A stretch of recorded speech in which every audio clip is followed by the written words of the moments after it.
Muy buenas tardes, queridos amigos, hermanos, que el Señor les bendiga. Qué bueno el poder reencontrarnos una vez más, este espacio, los que trastornan al mundo.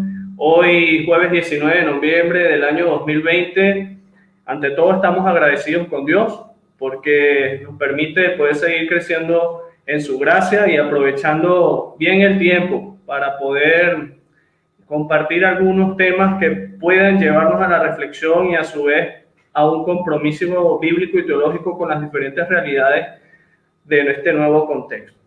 Así que para todos aquellos que están haciendo transmisión o conexión con nosotros, quiero bendecir sus vidas y darle gracias al Señor por compartir con nosotros en esta tarde-noche, en un horario especial, pero que esperamos que pueda ser pertinente para todas y cada una de sus necesidades. Quiero compartir en pantalla el invitado del día de hoy. Algunos le conocen y para mí es un honor, para nosotros es un honor, siempre lo hago saber así porque Los que trastornan al mundo es un proyecto no solamente de Iván Martínez, sino de una familia, mi esposa, aún mi hijo, así que por acá en pantalla tenemos ya a nuestro querido hermano pastor Richard Serrano, y me gustaría, antes que él pueda tener unas primeras palabras con nosotros, hablar de su trayectoria de vida, sobre todo para aquellos que quizás no conocen mucho de lo que Dios ha podido o ha venido haciendo en la vida de nuestro hermano Richard Serrano. Él tiene una licenciatura en teología, egresado del Seminario Teológico Bautista de Venezuela en el año 1996. Tiene una maestría en teología, ministerio en dicha casa de estudio en el año 2001. Tiene un doctorado en filosofía de la educación teológica CETECA, está en la fase de proyecto de disertación. En cuanto a su experiencia ministerial, es fundador de la Iglesia Bautista Central de Ocumare del Tuy, en Miranda, en la época, o en los años 1996-2000, pastor actual de la primera Iglesia Bautista de San Antonio de los Altos, Miranda, Venezuela, desde el año 2005. Fue decano del Seminario Teológico Bautista de Venezuela en el tiempo 2001-2006, rector del Seminario Teológico Bautista de Venezuela 2007 al 2017, consultor y promotor de Editorial Mundo Hispano, Casa Bautista de Publicaciones, presidente de la Asociación Latinoamericana de Instituciones de Educación Teológica, ALIET, y director de Educación Teológica de la Unión Bautista Latinoamericana, mejor conocida como UBLA. Y en lo personal, decir de que, bueno, quizás no sé si él lo recuerda, pero hace, yo creo ya unos cuantos años, en poder responder ya al llamado del Señor e ir y prepararme. Recuerdo que un campamento de la familia ministerial, un campamento de pastores, yo pedí hablar con él, conversar con él, y dentro de las muchas personas puedo decir que el pastor Richard fue uno de los que Dios utilizó para poder responder entonces al llamado de Dios. Ha sido parte fundamental también en el crecimiento y el desarrollo en estos primeros pasos, ¿no?, en el ministerio pastoral. Primero, tenerle como rector cuando entré al seminario, también profesor de materias como Introducción Bíblica 1, Teología Sistemática 1 y 2. Y es un honor, Pastor Richard, poder hoy hablar acerca de iglesia y niñez. Así que, una vez más, bienvenido. Ahí está su casa, los que trastornan al mundo, y unas primeras palabras para todos los que nos van a estar viendo o nos están viendo en este momento. Gracias, Iván. Qué gusto. Yo me siento honrado. Es impresionante escucharte y saber que el tiempo ha pasado, porque ciertamente aún no eras esposo, no eras padre como lo eres ahora, un feliz padre. Te veo por allí muy contento con tu hijo precioso Abdías. Y ahora pues en tu programa quiero felicitarte y decir públicamente que yo me siento muy contento con tu proyecto, porque he visto que es un proyecto que se ha ido consolidando en la parte gráfica, en el concepto visual. Los temas son relevantes, has traído hermanas y hermanos de lujo para tratar temas muy importantes, y yo creo que lo que estás haciendo yo lo reconozco y lo celebro. La gente dice, ¿cómo es posible que en Venezuela se estén haciendo estas cosas de esta calidad y con este compromiso si tienen tanta precariedad? Y bueno, es la vida que es porfiada y es el deseo de salirle al paso a la crisis, de no quedarnos allí, sino entender que el Señor está con nosotros y nosotros queremos seguirlo intentando. Así que te felicito. Creo que este tiempo reclama precisamente estos espacios, ¿sabe, Iván? Espacios donde uno traiga a la mesa temas candentes, delicados, sensibles para mirarlos desde la fe, desde la palabra del Señor y aportar, ¿por qué no? Si el Señor nos concede luces, orientaciones, pistas para vivir la fe y hacer el ministerio en este tiempo. Así que muchas gracias. Gracias por la invitación. Gracias a usted, pastor. Hoy, como ya lo he mencionado, vamos a hablar del tema iglesia y niñez. Y creo que en medio de este nuevo contexto en el cual estamos todos inmersos y necesitamos el poder evaluar, reflexionar, pero también tener las herramientas necesarias para poder responder de la manera acertada dentro de las diferentes dinámicas del reino. Creo que hablar de la niñez es fundamental. Fundamental porque muchos de manera errada siempre lo escuché y aún lo sigo escuchando, parten de que la niñez es el futuro. Pero al hablar de futuro, quizás no se le da en el presente continuo el debido derecho y responsabilidad y haber lugar a la niñez que pueda el poder ser pieza clave del reino de Dios. Y tomando en cuenta esta humilde premisa, me gustaría que pudiésemos iniciar preguntándonos, ¿qué es la niñez? ¿Y por qué resulta tan importante considerar la niñez como parte del reino de Dios? Excelente. Bueno, arrancas con una recta, me lanzas una línea bien interesante y puedo decir lo siguiente, creo, Iván, que comencemos distinguiendo entre niño y niñez. O sea, niñez puede referir a una etapa de la vida. Uno puede acercarse a la niñez desde el punto de vista cronológico. Es limitado porque no incluye toda la complejidad que comporta. Niñez también es una construcción, digamos, social. Si tú analizas, por ejemplo, la etapa del pueblo hebreo, después el periodo griego, uno se da cuenta que la niñez no ha sido vista igual. Tú te sorprenderías si personas, filósofos que hoy respetamos mucho, consideraban a los niños como unos animalitos salvajes a los cuales había que domesticar.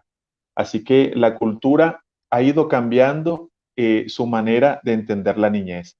En la cultura occidental, la niñez se vio como un grupo de personas que tenía que ser cuidada, que tenía que ser protegida, y ese fue un primer estadio en la cultura. Luego, la niñez se vio como un grupo de personitas, incluso así se veía por algunos, que eran sujetos de derecho, y fue avanzando la cultura en ese sentido. Pero recientemente se ve la niñez como sujetos protagónicos, que ellos no solo son objetos de cuidado y protección, no solo son sujetos de derechos, sino que son protagonistas, que tienen algo que aportar a la construcción de la sociedad. Estoy hablando todavía a nivel de la cultura, pero visto desde la fe, una cosa es pensar en la niñez como un segmento y una categoría social, y otra cosa es pensar en el niño como una persona a quien el Señor Jesucristo toma en cuenta. Si nosotros miramos, Iván, dentro de la iglesia, nosotros tenemos que preguntarnos si hemos estado viendo a los niños con los lentes de la cultura, es decir, como unos seres que no, por ejemplo, hay un dicho que dice, muchacho no es gente grande, y ahí ya tú ves un estigma. Se dice incluso en los hogares cristianos, usted se calla la boca porque su papá es el que sabe. Y entonces, la pregunta que yo quiero formular para tratar de elaborar contigo una respuesta es, ¿la niñez la hemos visto desde dónde? ¿Con los lentes de la cultura o la hemos visto o la necesitamos mirar con los lentes del reino, con el trato que Jesús les da, con el lugar que el Señor les da? Si somos francos, nos vamos a dar cuenta de que muchas de nuestros tratos y nuestra noción del niño, una cosa es niñez, ya lo he dicho, como categoría social, y otra cosa es niño como una persona, mucho de nuestro trato se ha dejado llevar más por la cultura. Es decir, la meta de un niño es llegar a ser adulto, pero no se ve que su etapa, aunque por supuesto que está en proceso, es una persona, es un sujeto con dignidad, porta la imagen de Dios. El Señor los tomó en cuenta y Él los puso incluso en el centro de los adultos discípulos y lo puso como metáfora, como paradigma del reino. Y aquí es donde yo veo la segunda etapa de tu pregunta, que ¿por qué es importante? Bueno, porque Jesús mismo tomó en cuenta a los niños, lo puso en el centro y los usó como metáfora, como paradigma, como modelo de la calidad de comunidad que él quería. Los usó como modelo del reino o los usó como ejemplo incluso de cómo entrar en ese reino y cómo comportarnos en ese reino. Seguramente más adelante vamos a desmenuzar un poquito más las implicaciones de esto, de utilizar al niño como metáfora del reino o como un paradigma de cómo debemos ser nosotros los súbditos del reino de Jesús, de esa nueva comunidad que llamamos iglesia, de esos nuevos valores que están en el Sermón de la Montaña y de esa comunidad que tiene una misión que cumplir en este mundo tan sufrido.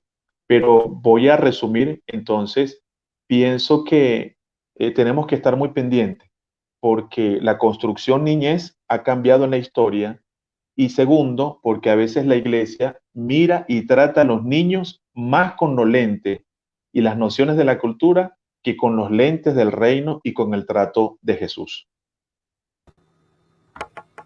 Qué bueno el que pueda haber hecho esta distinción porque el tema debe abrir nuestros ojos y nuestro entendimiento, sobre todo mucho con este tema de la reapertura, tomando en cuenta todo lo que es el cumplimiento de las normas de bioseguridad y que bueno, la normalidad que nosotros desarrollamos hace unos 10, 12 meses, quizás un año, es diferente, sobre todo cuando tenemos que hablar con actividades en pleno desarrollo con la niñez.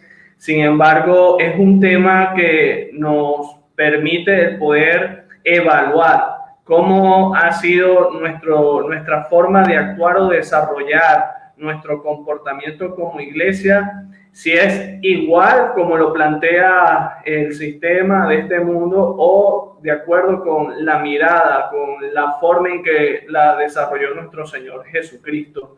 Y tomando en cuenta, creo que por allí estuvo dando quizás algunas pinceladas, es referente a qué elementos históricos podemos destacar en la relación de la iglesia y la niñez. Cronológicamente, qué eventos resaltan en ese trato de la iglesia, puede hablarse desde un punto de vista positivo o negativo, que nosotros nos deja la historia y que es importante resaltarlo, quizás de una manera muy somera, pero importante en lo que es el tema iglesia de niñez. Claro. Bueno, un acercamiento puede ser desde la historia general de la humanidad y de la civilización y otra, por supuesto, desde el punto de vista de lo que es la historia sagrada o la historia que encontramos en la Biblia. Y yo creo que se pueden cruzar como trenzas y ese cruce nos puede dejar un tejido interesante. En la historia de la Biblia, por ejemplo, nosotros encontramos que en el pueblo de Israel se tomaba en cuenta la niñez. Fíjate tú que, y en eso hay que decirlo, el pueblo de Israel tuvo muchas cosas que eran propias de la cultura para bien y para mal, pero en muchas cosas por el influjo de Yahvé, de la ley, de la revelación y de la fe en Yahvé, Israel y el pueblo hebreo, digamos más bien, estuvo más allá, superando al trato que la cultura daba, por ejemplo, a los niños y a las mujeres.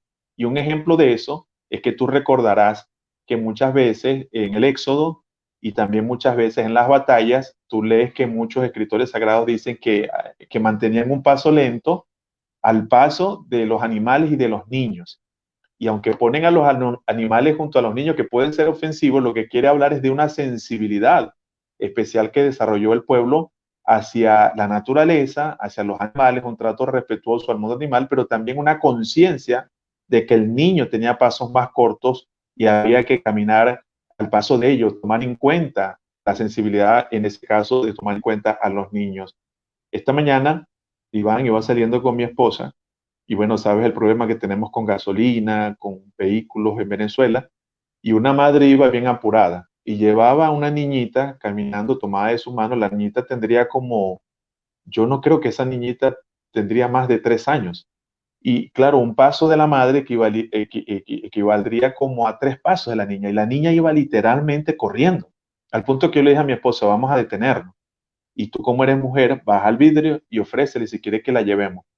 Pero entonces mi esposa y yo meditamos. La madre iba a un paso, digamos, un poco pronto, pero la niña iba corriendo. Y yo decía, llevaba tiempo corriendo y le faltaba como 200 metros para llegar a la avenida. Y yo decía, esa niña va a llegar con los pies cansaditos. Entonces, en la historia de la Biblia, esa mención es una idea que te da que había una sensibilidad hacia los niños. Tú recordarás en el libro del profeta Jonás. El libro del profeta Jonás termina abruptamente, pero dice, si tú tienes compasión por esa mata, digamos así, que tú no sembraste, que creció y que murió por el sol, por el gusano, lo que sea, no voy a tener compasión yo de Nínive, de este pueblo, de tantos animales y de tantos niños. Ahí vemos la sensibilidad de Dios, no solo hacia los adultos que tomaban decisiones a veces contra él, sino hacia la naturaleza otra vez, hacia los animales, pero también hacia los niños. Entonces, es verdad, en la historia bíblica muchas veces los niños fueron silenciados.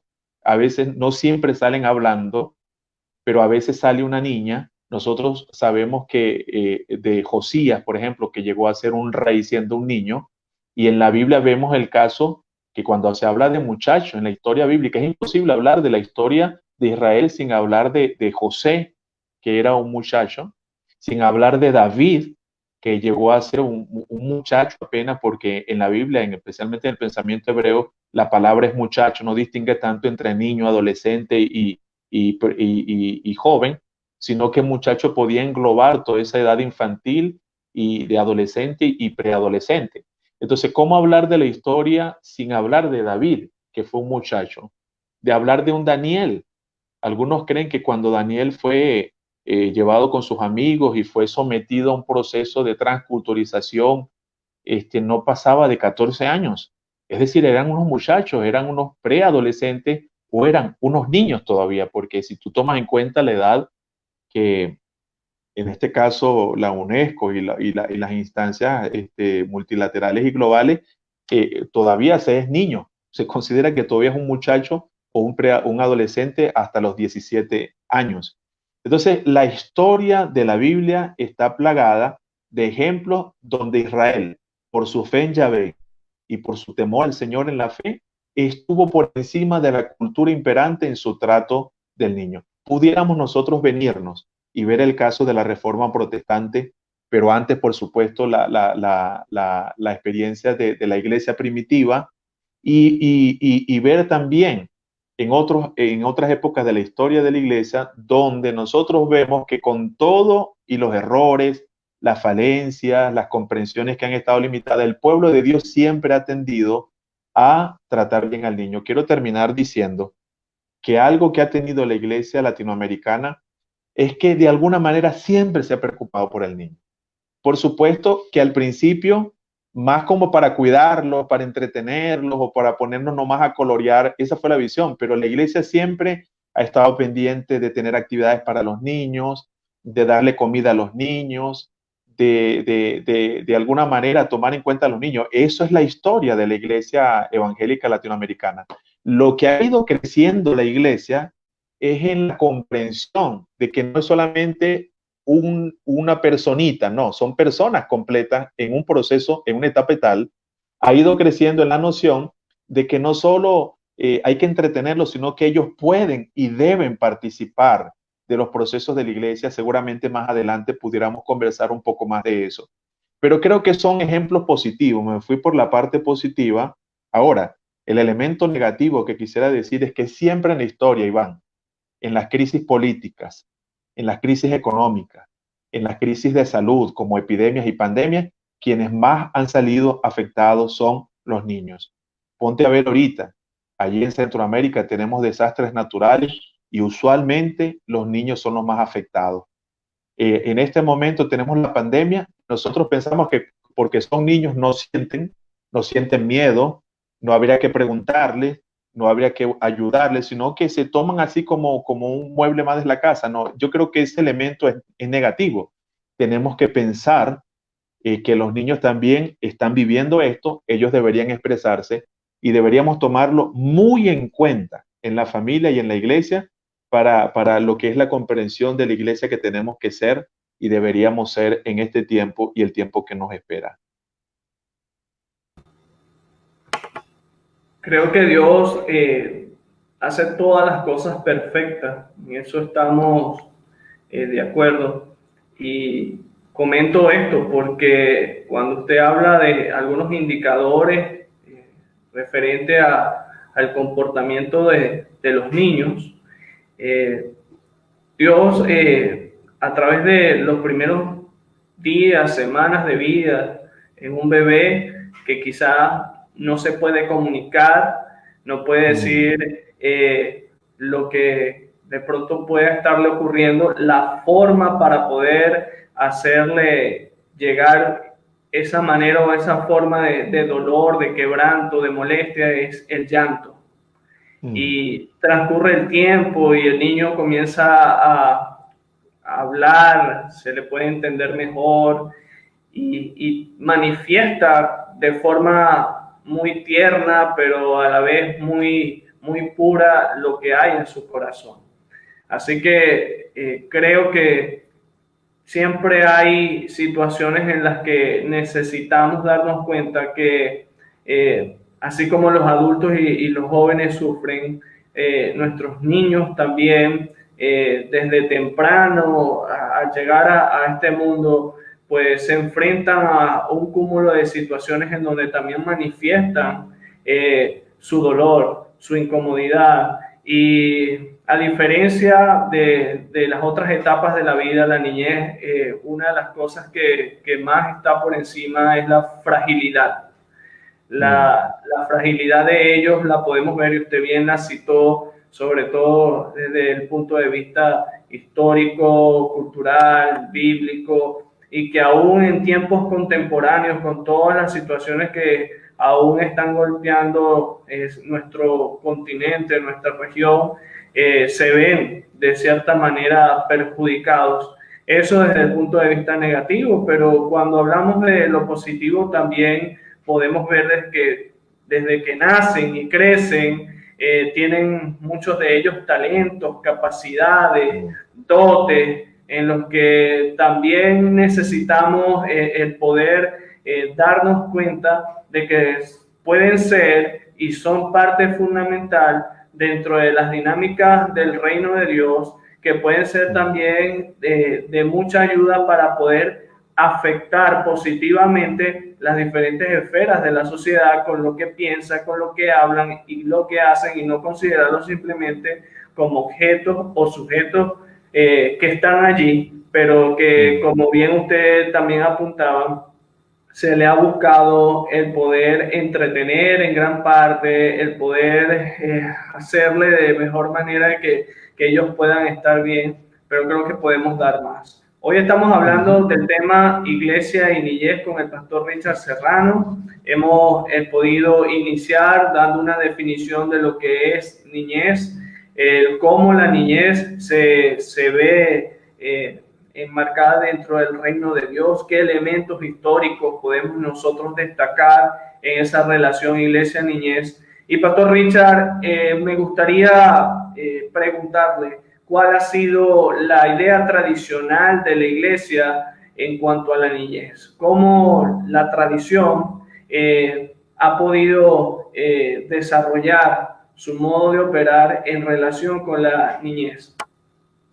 Sí, es una pregunta interesante, Iván, porque otra vez la iglesia ha tenido que lidiar con dos cosas, con el influjo cultural perdón, del cual ya hemos hablado, y también con una teología que no ha ayudado.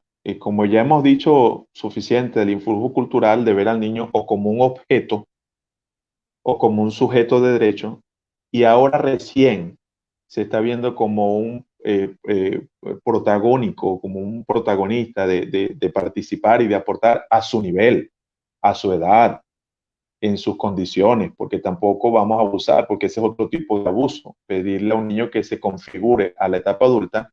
El elemento ha sido la teología. Y bueno, la teología clásica, la que hemos heredado, era una teología que se centraba en las perfecciones, en las trascendencias, y eso tiene su lugar. Yo quiero decirlo acá, tratar, por ejemplo, con las virtudes de Dios, con las perfecciones divinas, con las principales doctrinas, con los principales rasgos, nuestras ideas de la Trinidad, la autoridad de la Biblia, todas esas cosas que enfocan la trascendencia, el aspecto más divino, más elevado de Dios mismo y de lo que Él nos dice, está bien. Yo creo que nunca debemos dejarlo. Pero el tema es que en un momento nos comenzamos a preguntar, y qué implicación tienen esas virtudes, esos grandes rasgos de la teología, esas grandes doctrinas y verdades para la realidad que estamos viviendo. Entonces la gente dice, bueno, sí, seguimos creyendo en ese Dios que no destiñe su grandeza, que no destiñe su humanidad, seguimos creyendo en su palabra, en las grandes verdades de la fe cristiana, pero ahora nos preguntamos cómo se vive eso en la realidad de los sujetos concretos. Y muchos de esos sujetos, pues uno de esos, los niños. ¿Cómo, qué significa reino para un niño? ¿O qué tienen que ver los niños en ese reino? Entonces, ese giro nos presentó una posibilidad de hacer teología basado en la palabra, tomando en cuenta lo que no cambia, lo permanente de Dios, pero a la luz de sujetos concretos y realidades concretas. Entonces, la pregunta es, ¿cómo están viviendo los niños? ¿Qué está pasando con ellos? ¿Qué les está amenazando? ¿Cómo podemos nosotros favorecer las condiciones para que ellos tengan una vida plena, que es el deseo de Dios para cada criatura suya? Y, y luego también, ¿cómo nosotros podemos habilitar condiciones para que ellos hagan sus aportes? Entonces, ese giro ha comenzado a hacer unos cambios. Yo sé que esto no le agrada a muchas personas cuando nosotros estamos hablando, por ejemplo, de que leer el texto con ojos de niño. Algunos se alarman con eso. Pero Iván, yo te aseguro que tú hablas de este tema ahora que eres padre muy distinto a como pudiste haberlo hecho antes cuando tú no eras padre, porque tu experiencia de vida, Dios la usa y de hecho es lo que hizo incluso con los escritores sagrados. Cuando el Señor inspiró a los escritores sagrados para escribir, digamos, los libros, el Señor tomó en cuenta sí o no su bagaje, su griego, su visión, su experiencia. Definitivamente sí. El apóstol Pablo, viniendo de un contexto legalista, el apóstol Pablo es el apóstol de la gracia, de la justificación por fe. El apóstol Juan, el del amor, el apóstol Pedro, el de la esperanza. O sea, Dios toma en cuenta la experiencia, la realidad y el bagaje de la gente, en este caso, para que ellos escribieran inspirados por el Espíritu Santo, pero también en el caso de nosotros para hacer teología. Entonces, ¿cuál es el giro y la invitación que nosotros tenemos? Que esa misma fe que no debe cambiar de la palabra de Dios, trino, sumisión y demás, tenemos y debemos leerla desde la realidad de nuestra gente, con los ojos de nuestra gente. Por ejemplo, ¿cómo mira un niño la pandemia? Nos hemos detenido, por ejemplo, a preguntarle a nuestros niños, ¿cómo miras de Dios? ¿Qué crees que deberíamos orar como familia? ¿Pudieras pintar esta historia bíblica? ¿Qué entiendes tú? Escuchar a los niños, no solo nosotros representarlos a ellos, sino dejarlos a ellos que nos enseñen a nosotros. Y esto también es algo que agrada muy poco a algunos, pero que tiene su lugar, porque el Señor toma a los niños y los pone en el centro. Y dice que si no somos como ellos, no podemos entonces entrar en el reino de los cielos. ¿Qué hay en los niños que Dios usa para enseñarnos? ¿Qué hay en los niños que Dios usa? Y ahí es donde está, que cuando pensamos en los niños como sujetos teológicos, es que ellos pueden y deben ser tomados en cuenta para hablarnos de parte de Dios. Iván, yo soy de los que piensa, te voy a hablar en un sentido humano, pero creo que tiene implicación teológica. Soy de los que piensa que Dios está usando constantemente a los niños para liberarnos a nosotros de muchas cosas. Voy a ser concreto. Por ejemplo, una cosa que vemos en los niños. Los niños no se quedan ahí atados a la raíz de amargura. ¿No es cierto? Los niños perdonan para seguir jugando y compartiendo. Los niños dependen y confían tanto de sus padres de una manera impresionante. Los niños tienen unos ojos encantados que tú los ves en las guerras. Son niñitos de 2 años, 3 años, con el polvo aún de las explosiones y ellos se escapan para jugar. Ellos nos enseñan entonces tantas cosas. Yo creo que por eso el Señor los toma y los usa para, entre comillas, salvarnos de la rigidez de los adultos, para salvarnos de la falta de perdón de los adultos, para salvarnos de la competencia que tienen los adultos. A veces estamos compitiendo a ver quién es mejor, quién logra más. Eso es típico de los adultos. Los niños son usados por Dios también para salvarnos de no quedarnos amarrados a la realidad, sino para seguir soñando, para seguir jugando, para mirar con ojos encantados. Digo encantados que voy a después a bajarlo a la Biblia y a la teología, pero voy de la realidad al texto y a la teología. Entonces, ¿por qué Dios toma, el Señor Jesucristo toma a un niño y en Marco, por lo menos en 2 o 3 ocasiones, los llama y los pone en el centro? En Lucas, que es el llamado el Evangelio de la infancia, porque los primeros capítulos de Lucas son los primeros que tenemos que nos arrojan datos de la vida de Jesús como infante.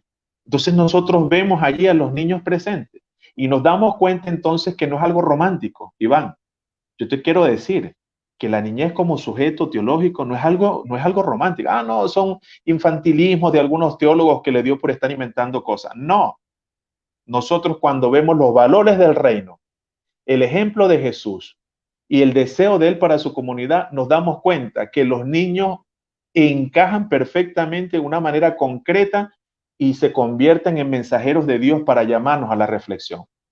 Yo creo que un niño, entonces, es un mensajero de Dios en este tiempo, cuando nos llaman a descansar en Dios, en sus brazos, aunque no entendamos lo que está pasando. Yo creo que un niño nos recuerda ahorita que ese llanto, como el llanto que lanzó el hijito de Agar, es el llanto que tenemos de lamento que lanzara el Señor confiado.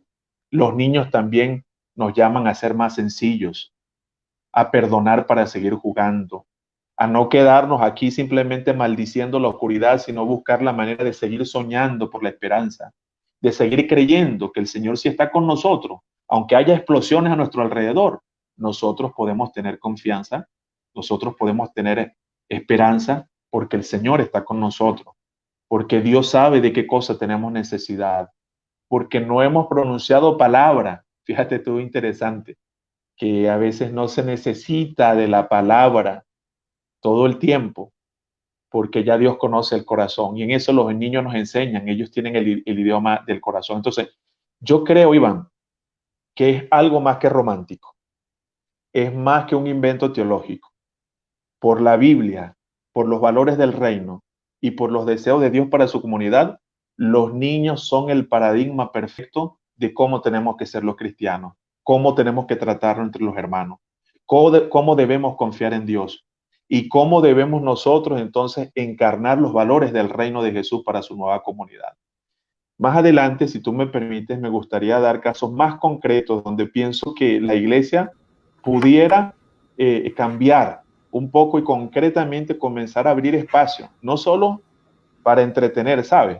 Entonces agarran a un niño, le ponen una corbata de adulto, le escriben un sermón con discurso de adulto que todo el mundo sabe que no lo preparó él y la gente comienza a reírse como que si tenemos delante de nosotros un payasín, cuando nosotros deberíamos permitirle a su edad, con sus vocabularios, con sus realidades, permitirles a ellos bendecirnos, pero también enseñarnos de parte de Dios lo que Jesús decidió que ellos pueden y deben enseñarnos. Sí, es importante poder retrotraer quizás situaciones en donde la niñez o los niños pueden mostrar un rostro diferente al de los adultos. Y mientras usted hablaba acerca de esto, vino a mi mente, no sé si ha tenido la oportunidad de ver esa película recreada en la Segunda Guerra Mundial, en donde ahí en un campo de concentración, el niño de la pijama de raya Sí. denota cómo un niño de nacionalidad alemán y un niño judío, pues hacen caso omiso a lo que el hombre, el adulto, estaba desarrollando en ese momento. Se ve el amor, se ve la ternura, se ve la pureza La y amistad. la amistad, sobre todo yo diría una amistad extrema al punto de que este niño alemán prácticamente sacrifica su vida en favor de su amigo, el niño judío. Y es así. Creo Y que Iván, y fíjate que uno dice, ¿y cuál es la lógica adulta? ¿Cuál es la tendencia adulta para resolver los problemas, para trabajar en equipo? Es una lógica que no se parece a Jesús. Vamos a ser francos. Por lo general los adultos competimos, nos basamos en la diferencia, no somos sensibles. En cambio el niño es un paradigma de una lógica del reino y que ahí está prácticamente, si tú te pones a analizar esa película con lentes teológicos, con lentes doctrinales, ahí hay reconciliación, ahí hay amor, ahí hay servicio, ahí hay redención, ahí hay sacrificio, que se parece más a Jesús y los adultos estaban representando era guerra, competencia, inflexibilidad. Entonces la lógica adulta es muy tendiente a yo tengo la razón, yo no me voy a dejar por nadie, si nos vamos a matar, nos matamos, nos cuesta perdonar, una cantidad de cosas. Entonces allí es donde yo digo que es algo más que romántico, es algo donde los principios del reino, el ejemplo de Jesús, su conducta de Jesús y su trato de Jesús y las normas para la comunidad nueva encuentran en la niñez un paradigma perfecto.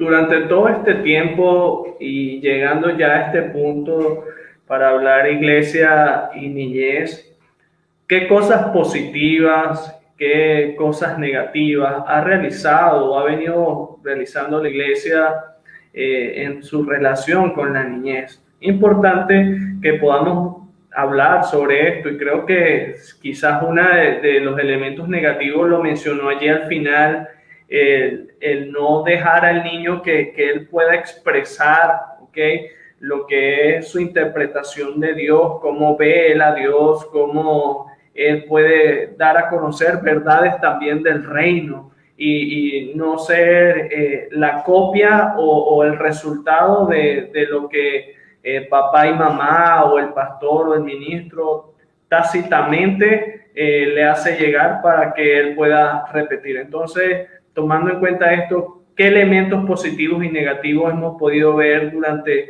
todo este tiempo en la relación iglesia-niñez?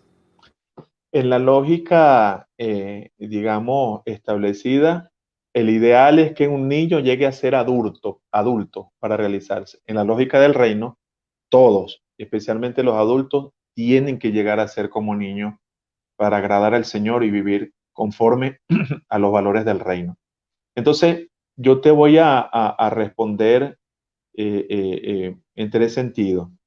Comencemos por esta tendencia de adultizar al niño. Yo creo que eso es negativo, después voy a lo positivo. ¿Cuándo adultizamos al niño? Cuando no les permitimos a ellos expresarse con sus dibujos, con sus balbuceos, con su manera, sino que le pedimos que lo hagan en formatos adultos, conceptos, doctrinas, en fin. Imagínate tú, entonces pensamos que un niño no adora porque no comprende los principios teológicos de la adoración. ¿Adora o no adora?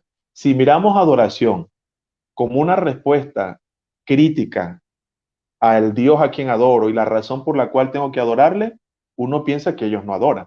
Pero la Biblia dice lo contrario. Jesús hace una oración y dice, te alabo, Padre, porque escondiste todas estas cosas de los orgullosos, soberbios, poderosos, sabios, y las revelaste a los niños. Y él después cita un salmo cuando dice, de la boca de los niños y de los que maman, fundaste la fortaleza. Y pone a los niños como un ejemplo de la alabanza que se da a Dios no basado en el poder. Es decir, lo que no pueden los poderosos, los políticos, los que tienen poder militar, los que tienen poder económico, los que tienen poder intelectual, lo hace un niño. Y ese niño alaba a Dios de corazón. Entonces, la adoración no es solo una respuesta crítica, que sí lo implica. En algunos adultos yo tengo que saber cuáles son los rasgos de ese Dios, qué Él hizo por mí, cómo comprendo, hacer esa teología y responder teológicamente. Está muy bien, es una faceta, es una manera de entender la adoración. Pero la adoración también es comunión de un corazón confiado, a veces aunque no tenga razón. Entonces, nosotros necesitamos entender este tipo de cosas para que cuando vamos al caso concreto, por ejemplo, de la adoración en la iglesia, le vamos a permitir a ellos que lo hagan según sientan o según su edad, o le vamos a permitir que lo hagan como lo hagan los adultos, predicando un sermón de 3 puntos en vez de hacer un dibujo, dando una charla, que es la lógica adulta, sabemos, en vez de, qué sé yo, a su manera y que ellos nos muestren su mirada de Dios. Si pensamos, Iván, en lo que es el servicio, entonces, ¿quiénes pueden servir? Los hermanos que son miembros, que descubrieron sus dones y talentos, que fueron aprobados en una asamblea de la iglesia para ser los coordinadores, los miembros de tal equipo y tal cual y esto y lo otro. Bueno, está bien, podemos mantener ese orden, eso tiene su razón de ser, pero no puede coartar el hecho de que por ahí estuvo un niño que tenía unos pases y unos peces y unos panes y que el Señor utilizó la vianda de ese pequeñito para hacer una labor de servicio. ¿Qué tienen los niños que nosotros podemos integrar en el servicio? ¿Pueden ellos, con su mirada, con su risa, con su ternura, enviar un video a los adultos de la iglesia para que se sientan contentos? ¿Pueden ellos decirnos, por ejemplo, que ellos piensan que podemos hacer en el tiempo de pandemia? ¿Qué extrañan de su iglesia? Que cuando nos volvamos a reunir, ¿qué quisieran ver en la iglesia que hiciéramos los unos por los otros? Entonces, allí nosotros comenzamos entonces a modificar todas esas actitudes y desde los valores del reino, entonces ir viendo que ellos tienen un lugar,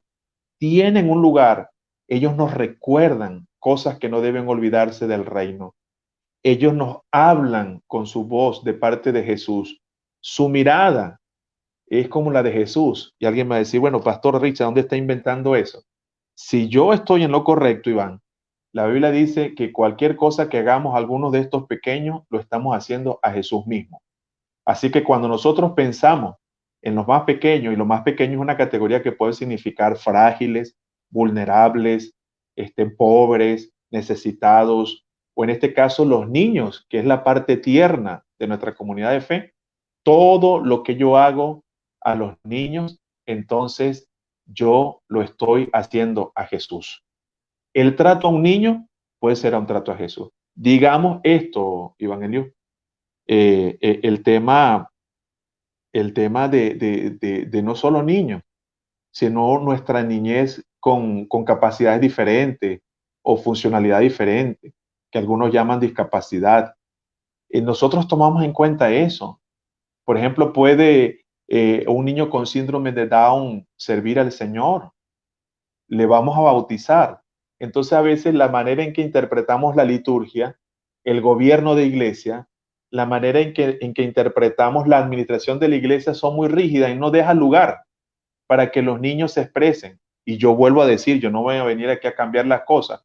Yo sé que esas consideraciones de gobierno de iglesia, consideraciones, digamos, de liturgia o ordenanza y consideraciones administrativas tienen su lugar de orden y demás, pero no puede ser más importante que llegar a ser la comunidad que el Señor quiere que nosotros hagamos. Los niños, por ejemplo, en este tiempo, algo que me preocupa para ir cerrando aquí, Iván, es la elaboración de los duelos, lo que ellos han perdido en pandemia, han perdido desplazarse, han perdido estar con sus compañeros, han perdido poder disfrutar el sol, salir a pasear con los abuelos, la playa, todas esas son pérdidas que pegan. Han perdido amigos que se fueron del país, han perdido una cantidad de cosas porque no se consiguen ciertos nutrientes y cierta alimentación. Entonces, ¿cómo ellos están elaborando? Y dígame cuando muere el abuelo, la abuela o algún ser muy querido para ellos y no pudieron despedirlos. ¿Cómo la comunidad va a abrir lugar para que ellos se expresen, para que ellos sean acompañados y para que ellos puedan experimentar la gracia del Señor Jesucristo, el poder de la palabra, la administración del Espíritu Santo? Creo que son cosas en las que podemos reflexionar. Sí, tomando en cuenta lo que bien nos acaba de decir, es el reto, es el desafío de la iglesia el poder evaluar cómo ha venido haciendo su trabajo y creo que históricamente, al menos en nuestro país, la gran mayoría del esfuerzo se ha centrado en la juventud y en la adultez, en tener programas, estrategias que se enfocan para ellos, pero eventualmente desarrollar tareas que puedan de manera integral bendecir la vida de nuestros niños, sabiendo de que también pueden estar pasando por diversas situaciones en donde hombres y mujeres que tengan un llamado particular para poder trabajar con ellos, lo que ahora se llama la pastoral infantil, ¿verdad? Mm. Tengan entonces la oportunidad de estar en un acompañamiento, un mentoreo, de que puedan los niños no solamente recibir, sino también en esa retroalimentación, también comunicar y participar dentro del trabajo de la iglesia, lo que Dios mismo le ha dado a cada uno de ellos. Iván, Tomando tres en... cosas, Adelante, discúlpame, adelante. tres cosas que me hiciste recordar. Yo estaba conversando con mi esposo y me dice, Richard, ¿por qué en las reuniones de asuntos, claro, en su momento oportuno, con los arreglos oportunos, con la responsabilidad y el respeto, de cuando en cuando no le preguntamos a nuestros niños ciertas cosas de la comunidad, cómo la ven ellos, qué nos recomiendan? ¿Por qué no hacerlo así? ¿Por qué? Otro asunto, que he sabido que se ha hecho y en la iglesia le hemos practicado una que otra vez, en la Santa Cena. Ok, si la iglesia tiene eso y vamos a respetar, bueno, solo algunos la tienen abierta, cerrada, semiabierta, semicerrada, como sea, pero hicimos algo, de a los niños darle una uva y decirle de esta uva salió el vino que el Señor tomó y bueno, ellos están y aprovechamos y esto que estamos haciendo es por esto y lo otro, pero tomarles en cuenta de alguna manera y ustedes tienen que aprender a amar al Señor y ustedes son parte de nuestra comunidad. O sea, ¿por qué quedarnos con lo rígido? Porque a veces queremos ser muy inflexibles con el tema de las cuestiones, digamos, litúrgicas, administrativas y ese tipo de cosas y no nos damos cuenta que hay posibilidades para que la comunidad y estas nuevas nociones, sin crear desorden y sin ir en contra de nuestro distintivo, puedan tener lugar, puedan tener su participación y puedan ellos bendecirnos, porque no solo es que los cuidamos y le damos, los acompañamos, sino que también ellos nos dan mucho como comunidad. ¿Cuánto no le da, por ejemplo, no solo a Frangimaria y Evangeliu, sino que el bebé le da al abuelo y a la abuela? O sea, son una bendición. Ellos vienen de parte de Dios para llenarnos con tantas cosas. Bueno, no solo con su presencia y su ternura, su propia presencia y su propia acción puede bendecir mucho a la iglesia.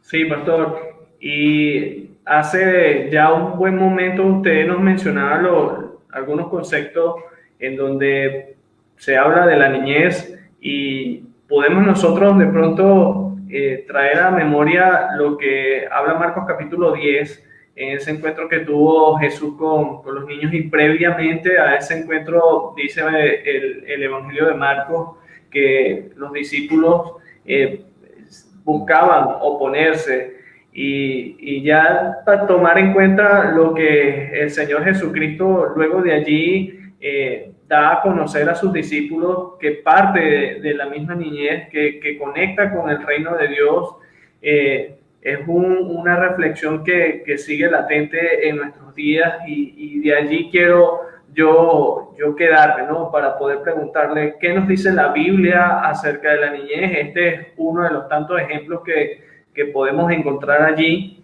y cuáles serían las implicaciones, porque hay un cúmulo de implicaciones que deben a nosotros confrontarnos con estas verdades bíblicas y no solamente el poder llevarla a una reflexión y que quede allí, sino también un compromiso de responder favorablemente en pro de las nuevas generaciones. Claro, fíjate, Iván, algo bien interesante que una lectura detenida intencionada y acuciosa nos permite observar, por ejemplo, en la estructura de Marcos. Cada vez que hay una situación de poder, de competencia y de querer hacer las cosas como la venía haciendo Israel, porque una de las cosas que hace Marcos es mostrarnos a un Jesús que conocemos en la acción. Por eso Marcos es como un cortometraje, yo he dicho. No tiene los efectos especiales de Juan ni los parlamentos de Mateo. Pero Marcos, con sus cortometrajes, presenta a un Jesús actuando. Si quieres saber quién es Jesús, seguirle y obedecerle, tienes que ir donde Él va, tienes que ver lo que Él hace y cómo Él trata. Y una de las cosas que hace Marco es que mostrarnos que Jesús, para sacarle de la mente lo que traían los discípulos, que era propio de la cultura, que era propio de la religión judía, era una religión donde la jerarquía importaba, donde los varones tenían un lugar más especial que las mujeres, donde los niños no contaban. Los judíos venían de una noción religiosa donde los ritos importaban más, lavarse las manos, cumplir ciertas cosas. La religión judía también era que si tú no eras circuncidado, ese pueblo no estaba en cuenta. Entonces Jesús tuvo que desmontar todo eso que elaboró el pueblo de Israel en el camino. Y muchas veces, cerca de esas temáticas, Iván, de competencia, de poder, de orgullo, de jerarquía, muchas veces cerca, ahí aparecen los niños. Y las implicaciones son formidables, porque con un niño, Jesús quiso enseñar, por ejemplo, y voy a ir desmontando esas 5 cosas que dije que ellos malinterpretaron y que se les pegó de esa interpretación del judaísmo. Con un niño, el Señor dice, el más grande es el más pequeño. Con un niño, el Señor dijo, aquí no es cuestión de jerarquía, es de servicio. Y con un niño, el Señor le desmonta también esa idea de que no, que es cumplir la ley y ser muy religioso en la ley. No, es cuestión de confiar en el Padre, es cuestión de poner toda tu confianza en el Padre y en su Evangelio. Con un niño, el Señor desmonta esa idea de que los adultos o los varones son más importantes, que lo eran en el judaísmo. No, ahora un niño es el más importante entre ustedes. Y así que si el niño es el más importante, todos somos iguales, todos somos hermanos, todos somos hermanas.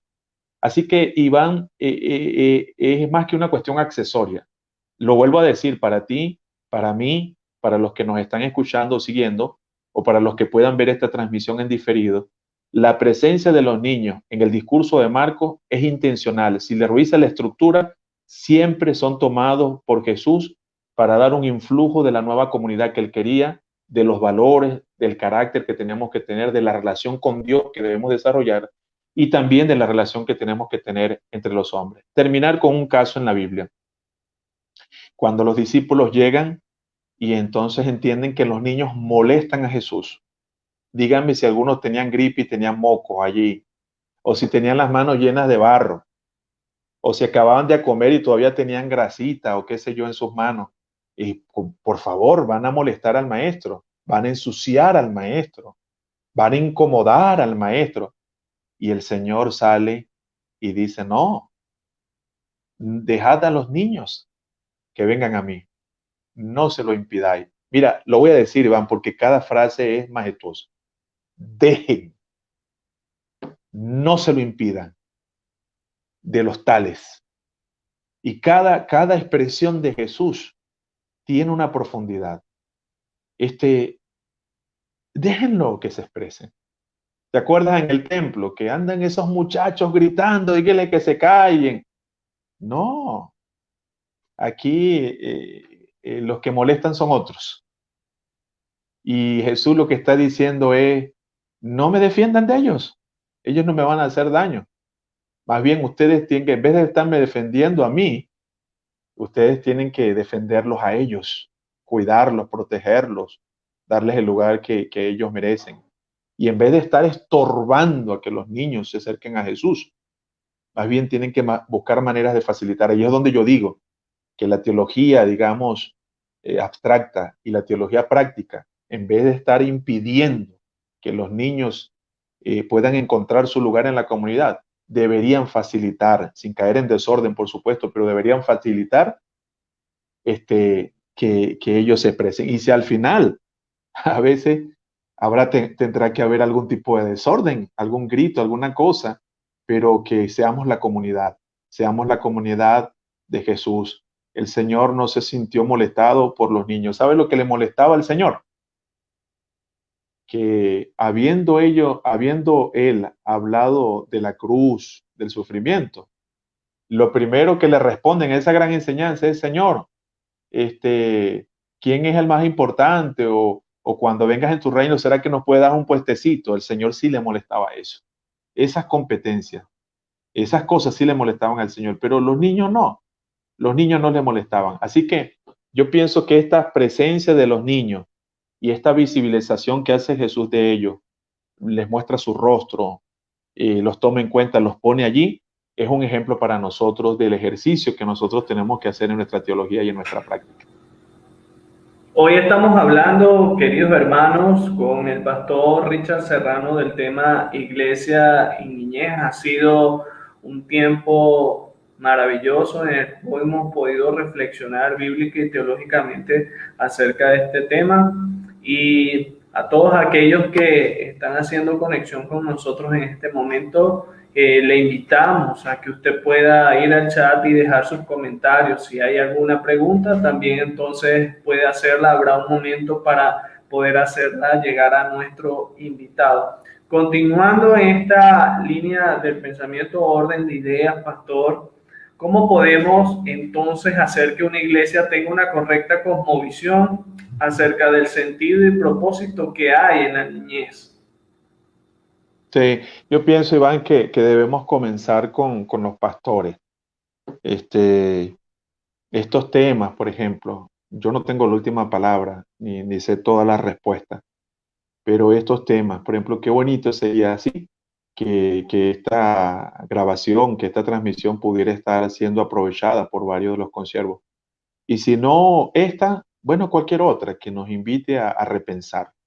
Eso es lo primero, comenzar con el liderazgo de la iglesia. Segundo, yo pienso que nuestros programas de formación también, en los seminarios, en los institutos, tienen que poner este tema en el tapete. Hay que trabajarlo.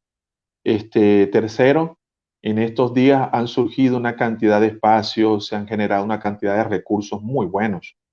Por ejemplo, yo quiero aquí dar cuenta de movimientos juntos con la niñez. Usted puede ingresar a ese portal y allí va a encontrar fascículos.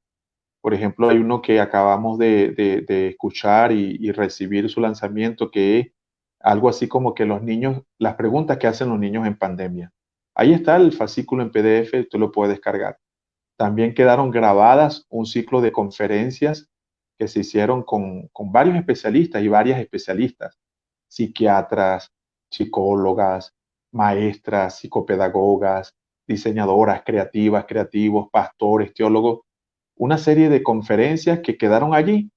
Yo pienso que es una buena cosa que el ministerio infantil de la iglesia, que el ministerio educativo de la iglesia, que las damas de nuestra organización y de nuestras iglesias puedan ir, oye, vamos a darle un estudio a esos recursos que han surgido en este tiempo de pandemia, de confinamiento y este tiempo también de pensar en la niñez violentada. Iván, ha crecido la violencia infantil en las casas. Hemos tenido un aumento en la violencia sexual por gente conocida de los niños. Una cosa también impresionante, los niños migrantes que van caminando sin la indumentaria para eso. Y si es que si alguna vez se puede tener una indumentaria correcta para salir de la tierra de uno, para dejar la casa de uno y lanzarse quién sabe hacia dónde. Los niños en los desastres naturales. Los niños que ellos necesitan y van en esta etapa, especialmente los preescolares, cultivar el aspecto de la socialización.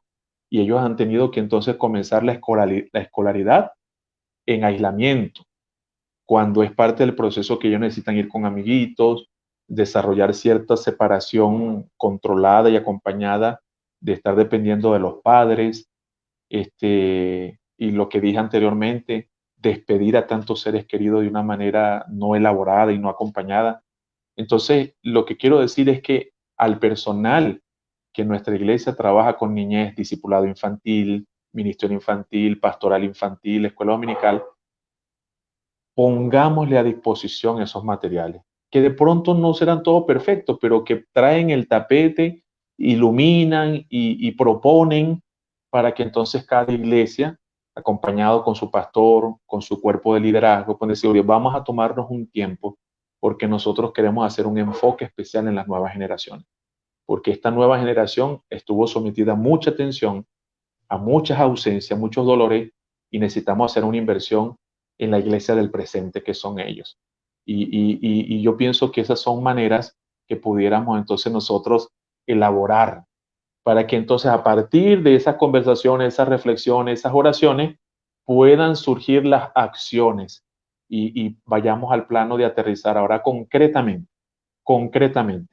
cómo ellos van a expresar la comunidad, cómo ellos van a expresar el discipulado, cómo trabajar la adoración con ellos, cómo trabajar el servicio, cómo trabajar la contención emocional con ellos, cómo entonces hacer un equipo entre padres, representantes, iglesia y otras instancias de la sociedad para que nos preocupemos más, para que ellos vivan la vida abundante que el Señor quiere para ellos. Pienso que pudiera ser una manera de elaborar un itinerario en este sentido.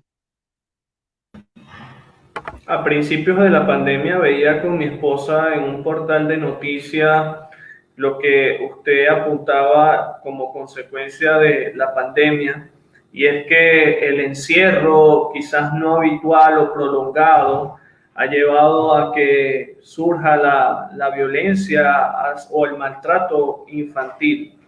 Esto ha preocupado pues a propios y extraños, y estoy convencido de que partiendo de esta realidad que no está lejana a nuestras iglesias, es allí lo que usted planteaba de poder evaluar, sobre todo a los niños que hacen vida dentro de lo que es la iglesia misma, pero también a los niños que se encuentran en nuestra vecindad, los niños que de pronto pueda haber una conexión entre familias, ver si de pronto están siendo afectados por esta y muchas otras causas ya mencionadas durante la conversación de esta tarde-noche. Y de allí la pregunta sería, sabiendo esa realidad, sabiendo lo que quizás hoy nuestros niños, nuestras niñas están sufriendo, sobre todo también con el tema de la economía, en la que muchos de ellos también se han afectado al sus padres no producir y llegar a un cuadro de desnutrición, el poder a eso afectarle en su rendimiento escolar ahora con esta nueva dinámica de la virtualidad, en donde muchos no tienen acceso a internet, o teniendo acceso a internet se ven perjudicados por el tema de la electricidad. En fin, un sinfín de una gran cantidad de cosas en las que nuestros niños se ven afectados. ¿Cómo entonces la iglesia hoy debe plantearse estrategias y programas contundentes para poder entonces abordar las necesidades de manera integral de nuestros niños? Excelente, Iván. Excelente. Esa es una pregunta grande liga. Yo te voy a decir así, ante esa prisa que uno observa de reabrir los templos, y me preocupa es la prisa de reabrir los templos sin intención, más que regresar como que si nada pasó, regresar como que si nada Dios nos dijo, regresar como que si nada hay que cambiar. Esa prisa me preocupa. Los templos tienen que reabrirse, y ya algunos de hecho se están reabriendo. No todos los contextos son iguales. Cada pastor, cada liderazgo evaluará qué es lo que más conviene a su comunidad por una serie de factores. No es el tema ahorita. Pero lo primero que quisiera decir es, ¿y en esta reapertura ya pensamos en los niños? ¿O pensamos otra vez el culto o la celebración totalmente en formato adulto? Una cosa que yo he dicho a mi iglesia, y nosotros retomamos los cultos de oración, por ahora solo el pastor, diáconos, coordinadores de ministerio, para orar, para meditar la palabra y para reflexionar cómo va a ser la reapertura y cómo va a ser la iglesia que entendemos Dios nos pide ser a partir de esto.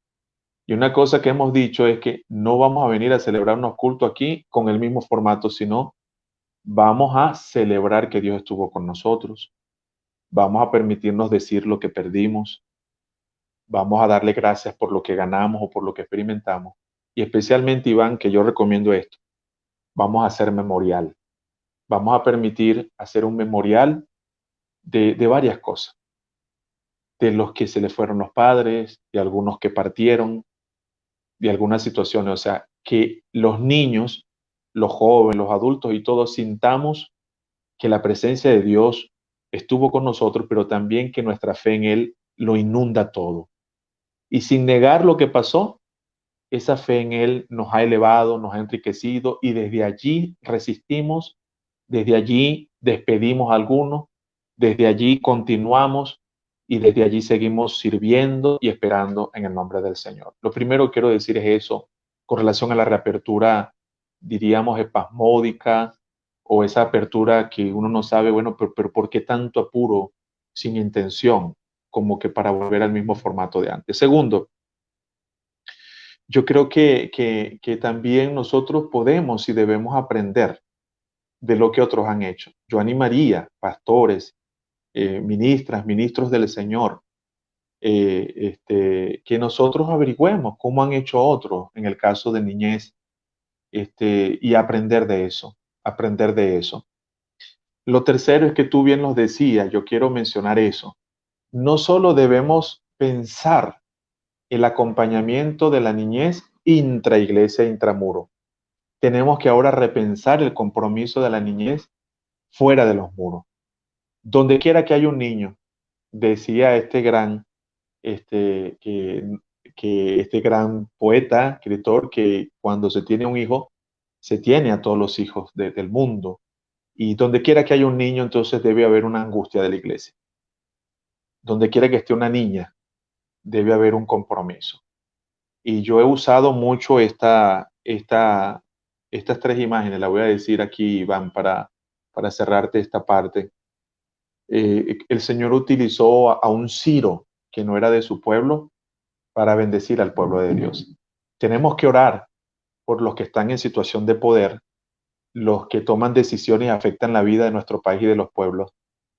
Y tenemos que orar y también buscar incidir para que a los niños les vaya mejor en la sanción de leyes, en la defensa de sus derechos y acompañarlos. Y si tenemos que pedir a Dios por estos Ciros de la historia, roguemos porque los que toman decisiones, aplican leyes y afectan la vida de otros, puedan bendecir a los niños. Segundo, lo que yo he llamado las hijas de Faraón. Personas que no tienen la fe de nosotros, pero que Dios está usando para bendecir a niños con las vacunas.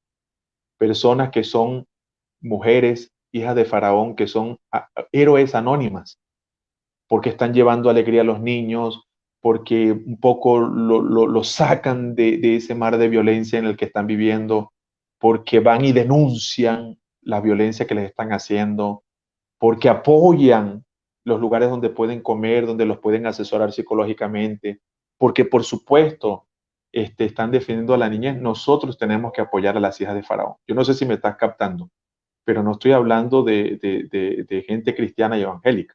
Estoy hablando de ciudadanas y ciudadanos que están haciendo por los niños lo que a veces nosotros, conociendo al Dios de la verdad y al Salvador Jesucristo, y teniendo la palabra del Señor y repleto de tantas cosas buenas, a veces nosotros no hacemos en la sociedad. Y esos son los que van a llegar a ser Moisés. Y esos son los que van a llegar a ser los líderes de este país para sacar este país adelante. Pero ¿con qué nutrición? ¿Con qué heridas en el alma? ¿Con qué carencias cognitivas?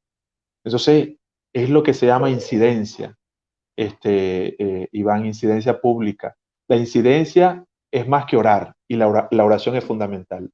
La incidencia es ir a quienes tienen toma de decisión, incidencia, los que tienen influencia, impacto en la vida de los niños, y nosotros estar allí para apoyar lo bueno, para denunciar lo malo y para proponer algo diferente y algo distinto. Entonces yo pienso que esas pudieran ser maneras concretas, además de lo que venimos haciendo, que es orar por la niñez, que es compartir el evangelio a la niñez, evangelizarles, por supuesto, discipular, acompañarles en sus necesidades. Yo pienso que estas otras cosas son maneras también necesarias de seguir demostrando el reino de Dios para con ellos y ellas. Ya estamos prácticamente llegando al final de esta entrevista y me gustaría aprovechar este espacio para compartir lo que ha sido la apreciación de algunos de los que nos han estado siguiendo en esta tarde-noche. En pantalla, Frañimar Barrio de Martínez dice: saludos pastores. Dayana Oviedo dice: es necesario darle protagonismo y participación a los niños. Ellos tienen mucho que dar, pues son el presente y el futuro de nuestra nación. Saludos, pastores.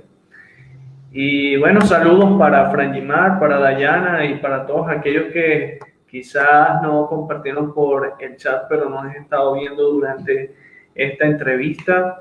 Y para ya ir cerrando, Pastor Richard, ¿qué reflexión final podemos dar a este tema iglesia y niñez?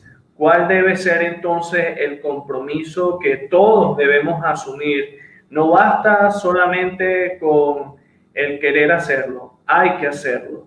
No basta con una mera intención, hay que dar entonces también consumar, realizar lo que Dios ha puesto en nuestro corazón. Prepararnos, capacitarnos también para mostrar incidencia, como usted bien lo decía, en medio de este nuevo contexto. Yo responderé así, Iván. Primero, vernos como unos actores más de la sociedad. Es una ambivalencia, vamos más bien a decir una moneda de dos caras. Vernos como otros integrantes de esta sociedad, que podemos aportar, que debemos participar. O sea, no somos de este mundo, pero estamos en el mundo y tenemos una parte que podemos aportar. Entonces, y vernos como unos participantes más que están inquietos por lo que a todos les inquieta, que tenemos de común la angustia por esa población, pero lo otro también es vernos como iglesia con un lugar distintivo. Si yo creo que la iglesia es un actor más en la sociedad, yo sí creo que desde el reino también la iglesia tiene un lugar privilegiado que el Señor le dio, que más ningún otro ente lo tiene. ¿Y por qué? ¿A qué me refiero? La visión que tenemos nosotros como pueblo cristiano del futuro, de la historia, del presente y de la eternidad, no la tiene ninguna otra institución. El poder del Evangelio y el Espíritu Santo son recursos que tiene la iglesia que puede y debe compartir con la familia y con las niñas y las nuevas generaciones. Tercero, esta comunidad con estos valores que incluye, que abraza, que afirma, que enseña a amar, que enseña a servir, eso es algo típico de la iglesia, que tú no lo vas a conseguir en cualquier fundación por ahí, o en cualquier ONG, o en cualquier cooperativa. No, la iglesia tiene esos valores del reino porque Jesús enseñó a amar, Jesús enseñó a servir, Jesús enseñó a compartir. Entonces, lo que tenemos en la palabra, lo que tenemos en el Evangelio, lo que tenemos en el Espíritu, la esperanza que tenemos para esta vida y futura, son cosas que nosotros tenemos que aportar a la sociedad. Si nosotros no hacemos, ¿quién lo va a hacer? Si nosotros no compartimos esta luz, ¿quién lo va a hacer? Si nosotros no compartimos esta sal del Evangelio y de Jesús, ¿quién lo va a hacer? Si nosotros no hablamos, ¿quién va a hablar? Si nosotros no demostramos con nuestra manera de ser comunidad, de ser cristianos donde estamos y de vivir el Evangelio en nuestro barrio, en nuestro país, ¿quién lo va a hacer? Entonces pienso que por un lado somos un actor como cualquier otro y tenemos que respetar las leyes y aportar, pero como ciudadanos del reino de Dios tenemos un lugar distintivo que es insustituible y de una vez por todas creo que tenemos que asumirlo. Amén. Quiero agradecer, pastor, públicamente por este tiempo que has apartado para acompañarnos en el programa Los que trastornan al mundo. Sé que es uno de los tantos temas que te apasionan y qué bueno el que hayas podido acceder a la invitación para poder orientarnos desde diferentes aspectos y diferentes campos que pueden abrir pues nuestro pensamiento para poder darnos cuenta de la realidad que hemos venido estando asumiendo o desarrollando y redireccionar si es necesario redireccionar para poder entonces bendecir y ayudar como debe ser a las nuevas generaciones. Así que bueno, unas últimas palabras para ya ir cerrando nuestro tiempo de hoy. Gracias, Evangelio. Reiterar la gratitud. Saludos para ti, para Franjimar, para el bebé precioso que lo veo cada día enorme, inteligente y rodeado de afecto de ustedes, de los abuelos y de la iglesia. Y eso uno lo llena de esperanza cuando uno ve que un niño fue deseado, fue esperado y es amado y está siendo pues formado para la gloria del Señor. Otros no tienen esa dicha y entonces a partir de lo que ahora hay en tu corazón como padre, tú sigas mirando la pastoral, sigas leyendo la Biblia y sigas pues guiando como un servidor de la iglesia y de nuestra juventud, porque Dios te ha dado un rango allí de liderazgo en nuestra juventud bautista venezolana, animar a que estas cosas se conversen, a que estas cosas se internalicen y realmente pasen de la reflexión a la práctica. Yo pienso que es una manera de llevar a cabo la misión, de extender el reino, pero también de construir una mejor sociedad. Gracias por la invitación, me honra y éxito en tus programas en lo que sigue. Gracias, Pastor Richard. Gracias también a todos ustedes. Que Dios les bendiga. Recuerden de que en los próximos días usted va a tener la oportunidad también de disfrutar con una mejor edición, y otros detalles de esta entrevista por mi canal de YouTube, Iván Eliú Martínez. Si es primera vez que usted está entrando a la página Facebook Los que trastornan al mundo, puede entonces allí también tomarse un tiempo para poder ver los diferentes temas e invitados que han estado. Lo importante es que no solamente usted pueda nutrirse, sino que también el contenido pueda compartirlo con sus pastores, con sus líderes, y que todos entonces podamos crecer en la gracia de Dios. Un saludo de la distancia, Pastor Richard, hermanos, y nos reencontramos con el favor de Dios la próxima semana. Hasta luego.